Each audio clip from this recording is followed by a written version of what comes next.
নবী আলাইহিস সালাতু ওয়াস সালাম আবু বকর সিদ্দিক রাদিয়াল্লাহু তাআলা আনহুকে একদিন বললেন, ও আবু বকর, তুমি আমার হিজরতের সাথী হবে, কোন এক রাতে তুমি আমার সাথে হিজরতের সঙ্গী হবে।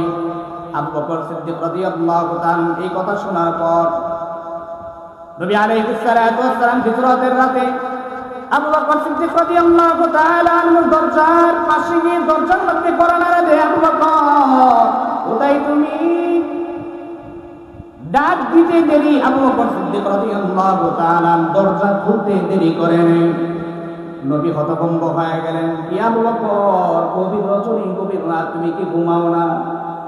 আবু বকর সিদ্দিক রাদিয়াল্লাহু তাআলা বলেন, ও পয়গম্বর, আপনি যেদিন আমাকে বলেছিলেন হে আবু বকর তুমি আমার হিজরতের সাথী হইবা, হিজরতের রাতে তুমি আমার সঙ্গী হইবা, সেই দিনের পর থেকে আজ পর্যন্ত একটা দিন একটা রাতও আমি আবু বকরের পিঠ বিছানার সাথে লাগে নাই।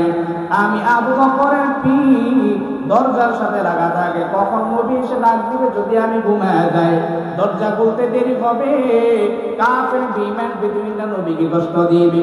সাহাবায়ে কেরাম নবীকে এত পরিমাণ ভালোবেসেছেন, নিজের জীবনের চাইতে নিজের জিন্দেগির চাইতেও বড় বেশি মহব্বত করেছেন নবীকে। নবী বলেন, লা ইউমিনু আহাদুকুম হাত্তা আকুনা হাব্বা ইলাইহি মিন ওয়ালিদিহি ওয়া ওয়ালাদিহি ওয়ান নাসি আজমাইন।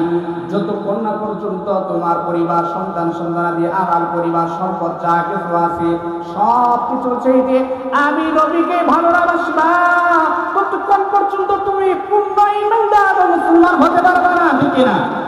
কিন্তু আজ সমাজ কেমন নবীকে ভালোবাসে, নবীর বিরুদ্ধে কথা বলা হয়, নবীকে নিয়ে কটূক্তি করা হয়। যৌবনের চাহিদা নবী বিয়ে করছে, নবীর দাঁড়িয়ে ছিল ছাগলের মতো, বিভিন্ন রকমের কথাবার্তা বলে, প্ররোচনা করে, বিভিন্ন রকমের কটূক্তি দেয়। ও আশিক রাসূল ভাই, 12 রবিউল আউয়াল আসলে তুমি রাস্তায় রেলে মিছিল দাও, নবীর আগমনের শুভেচ্ছা জানাও। যে গাদ্দাররা, যে মুনাফিকরা, যে নারা কমজোররা নবীকে গালি দেয়, তাদের বিরুদ্ধে তো তুমি একদিনও কোনো কথা বললা না।